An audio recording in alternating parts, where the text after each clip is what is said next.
मन को वश में करने के लिए क्या करें? बुद्ध की कहानी। इस कहानी के पीछे को तर्क अगर आप समझ गए तो आपका मन काबू में हो सकता है। पहली बार जब इस कहानी को मैंने पढ़ा तो मुझे इसका तर्क समझ नहीं आया, लेकिन इसका भाव प्रेरणादायी है।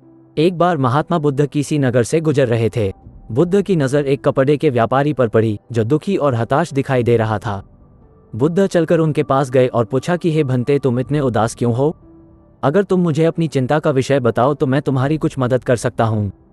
कपड़े के व्यापारी ने बुद्ध को प्रणाम किया और उनको अंदर बुलाया।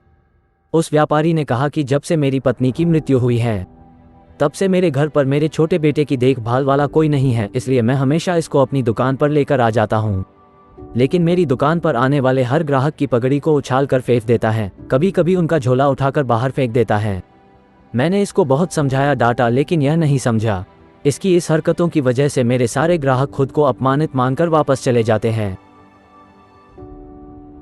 बुद्ध बोले, मैं तुम्हारी सहायता कर सकता हूँ, पर तुम मुझे वचन दो कि मैं जो भी करूँगा तुम उसमें दखलंदाजी नहीं करोगे, ना ही कोई प्रश्न करोगे।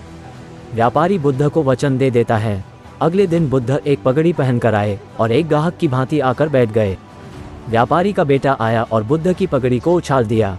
महात्मा बुद्ध मुस्कराए और कहा, बहुत अच्छा, जाओ उस पगड़ी को वापस लेकर आओ। वो बच्चा दौड़कर गया और पगड़ी लाकर बुद्ध को दे दी। अगले दिन बुद्ध एक कुल्हाड़ी और एक लकड़ी लेकर आए। उस लड़के ने फिर से उस पगड़ी को उछाल दी। बुद्ध ने उस लड़के को कुल्हाड़ी और लकड़ी दे दी और कहा, जाओ इस लकड़ी को काटो। व्यापारी को थोड़ा सा डर लग रहा था कि कहीं उसके लड़के को चोट नहीं आ जाए, लेकिन उसको अपना वचन याद था। 7 दिन तक महात्मा बुद्ध कोई न कोई नया काम लेकर आते और उस लड़के से करवाते। शीघ्र ही वो लड़का भूल गया कि उसको किसी की पगड़ी उछालनी है। व्यापारी बहुत खुश हुआ और बुद्ध को धन्यवाद दिया।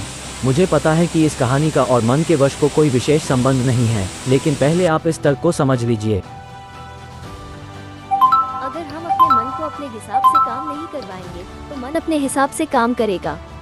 मन वश में हो सकता है यदि मन को हम अपने अनुसार चलाएं।